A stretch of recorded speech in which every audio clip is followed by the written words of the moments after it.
Wife wants us to move to her hometown to be closer to her AP. May 28th. Everything seemed okay. We were chatting on FaceTime many times a day. Then one day she claims she needs some alone time to ponder about something, so I tell her I won't disturb her. After a few days went by with no word from her, I contacted her to make sure she was well, and all hell broke loose. She was weeping, telling me how upset she has been with me for years. All the unresolved difficulties she has had with me, large and little, throughout our whole relationship. Some of it was real, certain of it wasn't, but the end result was that I needed to see a therapist to work through some difficulties I was having. Which I admit, there are certain issues I need to discuss with a specialist. We have no money, alcohol, gambling, or addiction problems. My main problems are with anger management, communication, and some control difficulties. It was a hard week, but once we began chatting again, everything returned to normal. I purchased a ticket for her to return home. Meanwhile, I had the impression that something was off about her. She wasn't behaving the way I was used to seeing her. She would constantly start weeping after saying, "I love you so much." The first week of June, meanwhile, she complains of vaginal heat and discharge, as if she had a yeast infection. She was diagnosed and treated for a yeast infection, and I joked with her about getting an STD test as well. She did receive an STD test, which came out negative, but the vaginal problem persisted. June 23rd. She returns home and the next day arranges an online appointment with a doctor to get tested again, and when she speaks with the doctor, she walks out onto our balcony and closes the door. That was a major red flag for me since she never, ever talks on the balcony. She did it again to chat to her closest buddy, which I thought was strange. I had a feeling something was wrong. Later that night, I examined her phone to see if there was anything unusual in her texts or browsing history. Another red flag was that she wiped her complete browser history while in Arizona. Then I come across a snapshot of text conversations she deleted but was still in a deleted folder, and they were between her and another man when she was changing planes in Atlanta. She was irritated with him since he failed to show up for the dinner they had arranged the night before she went for her homeland. I then searched through her phone records, noting how many times she texted or contacted his number. And she'd been in touch with him for 5 days before we had our first real chat about marital difficulties. I confronted her and discovered that he had been a long-time high school crush of hers, and she had seen him at the club one night while out with her pals. She kissed him at the bar and followed him home that night. She met him 3 more times in a public park after that, and she intended to visit him for dinner 1 more time before returning to me. He didn't come up on the last night, and she understood he was taking advantage of her. She said that the day following her first encounter, she felt awful and knew she had wrecked our marriage. She continued to meet him because she felt that our relationship was gone, she was lonely, and she needed a guy to give her attention and confidence. We were still communicating throughout that period she was seeing him, and she contacted him often after we spoke. There are simply a lot of emotions for me to handle right now. She claimed she went home with him because she was frustrated with me, and when she met an old acquaintance from her past, she gave in to temptation. I was even more outraged that her closest friends allowed her go home with another guy and didn't warn her that what she was doing was wrong the whole time she was there. 3 of her closest friends were aware, and none of them advised her to quit. She should have known better, and I'm simply mad at all of them. I questioned her why she came back to me instead of simply staying there. She said she wanted to come back and work on our marriage, that she wanted to be with me, and that she recognized she would never find another guy who loves her as much as I do. I honestly believe her. I think her encounter with this guy shattered her. I've been the only guy she's ever been with, so I understand a human urge to try something new when the opportunity arises, but a marriage promise needs to mean something. Now I feel betrayed and disgusted, but I'm not sure whether going to therapy to work on this and forgive her is worth it, or if what she did is unforgivable and dissolving our marriage is the best decision.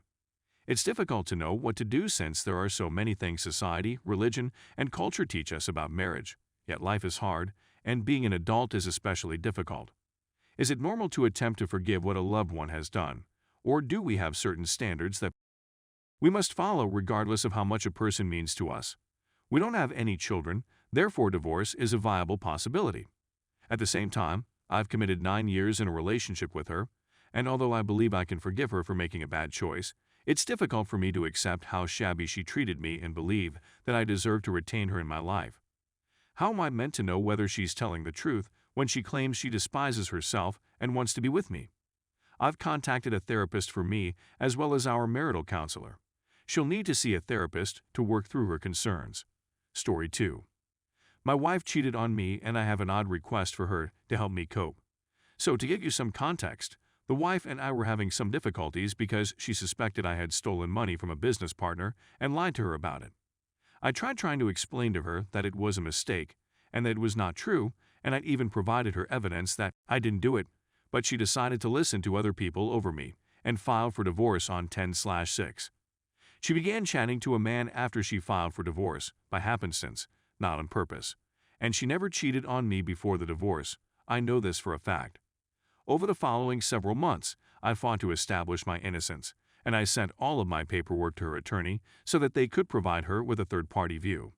During this time, she became closer to this person, and on 11/21, she lied to me about where she was going and went to have with him.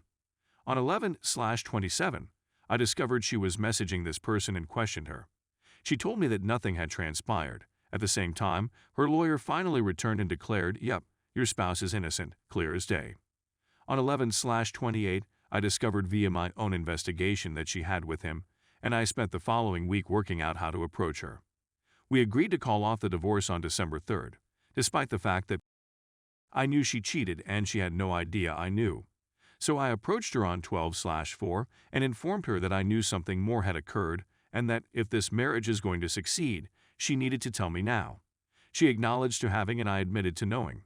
I also stated that I was in a bad mood and attempted to exact vengeance on her by downloading Tinder and doing the same thing, but I couldn't bring myself to go beyond a few emails with any women and presented the evidence. I never cheated or even spent the time to actually get to know any other girl. Now I'm attempting to deal with everything she did, including filing for divorce based on a rumor, publicly bad-mouthing me, selling her wedding ring, and screwing another person. She continues to beg and plead for me to take her back, and a big part of me wants to because I keep justifying her infidelity by telling myself that we were in such a bad place together and the divorce was filed before she did it. So maybe we can heal.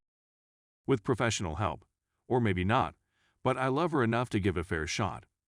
She informed me a few days ago that sleeping with another lady would relieve her guilt and handed me the hall pass. I rejected because that's not who I am and I feel it would be harmful to our marriage, but dealing with her infidelity is difficult. But oddly, our life has improved, as has our communication and honesty. So an idea came to me, and I haven't questioned her about it yet, but it was as follows.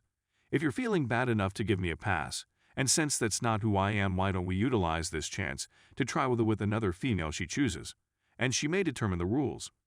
My rationale is as follows. I can't cheat on my wife. Period. Regardless of what she did or how irritated and upset I am. We've grown closer and shared more than we ever have in all facets of our life, and we've even discovered new things in bed that she loved without even realizing it. If sharing me with another woman relieves her guilt and allows us to go ahead, then having and sharing the experience with my wife would be the healthiest way to go. We'd both be able to go ahead knowing that each of us had our time on the other side of the fence. Since her cheating made her realize that she has it perfect with me and will have to live with hurting the person who loved her more than anything, her words, maybe spending time on the other side of the fence with her involved and picking the partner will bring us closer by easing her guilt, my betrayal, and rebuilding our trust in one another because I'd involve her. Is any of my reasoning, notion, scenario, etc. reasonable, or am I insane and in such a strange place that I'm simply grabbing for anything to make me feel complete again? I'm at a loss on what to do. Please assist.